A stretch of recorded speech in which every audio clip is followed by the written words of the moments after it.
Ownership of property should be thought of in two ways: legal ownership and beneficial ownership. Legal ownership refers to whomever is going to be named on the deeds or at the Land Registry as the paper title owner. Beneficial ownership refers to whomever is entitled to the equity in the property. In other words, who gets to keep the proceeds when the property is sold. The legal and beneficial owners are often, though not always, the same people. Where two or more people are buying a property in joint names, they can therefore be thought of as wearing two hats. They're the trustees of the property because they're the legal owners, but they're also beneficiaries of the property, entitled to share in the proceeds. It's important when buying a property to specify how the beneficial interest is going to be held. This is why your conveyancer will ask you to confirm whether you want to hold the property as joint tenants or tenants in common. These phrases can often mean very little to the everyday person, but it's vitally important that you understand the key differences between the options available and discuss with your conveyancer which option is best for you.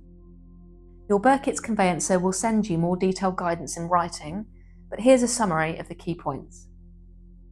A joint tenancy can only ever mean equality. Therefore, if you choose this option, you will effectively hold the property equally between you. On the other hand, it is possible with a tenancy in common to hold the property in unequal shares.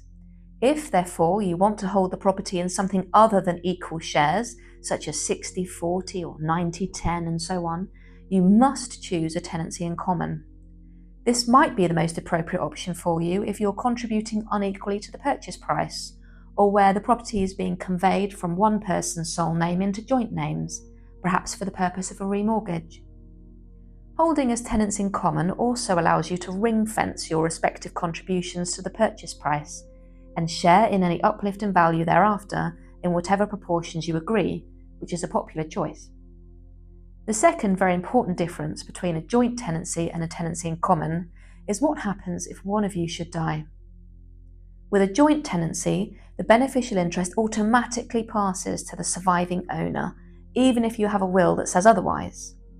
With a tenancy in common, however, the deceased's share in the property passes in accordance with their will, or under the rules of intestacy if they die without a will. If one of you has children from a previous relationship, for instance, and you'd like them to inherit your share in the property, it's important to choose the tenants in common option, which can then be tenants in common in equal shares or tenants in common in unequal shares, depending on your circumstances and preferences.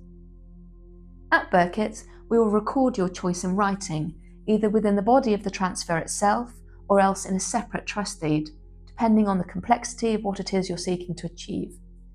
It's important to understand that, in either case, documenting the beneficial ownership in this way will create what is known as an express declaration of trust. Express declarations of trust are binding and have been described by the courts as being conclusive evidence of the beneficial shares as at the point of purchase. This means it will be very difficult to assert a different share in the property in the future, where this contradicts what was written in the express declaration of trust. The shares stated at the time of purchase are therefore likely to stick, irrespective of what your actual contributions end up being. You should therefore think carefully about your intended beneficial shares at the point of purchase and keep this under review. If your circumstances change, the declaration of trust should be amended to reflect this, and we can help you with this too. If you have any questions, we'd be delighted to discuss things further with you. Just let us know.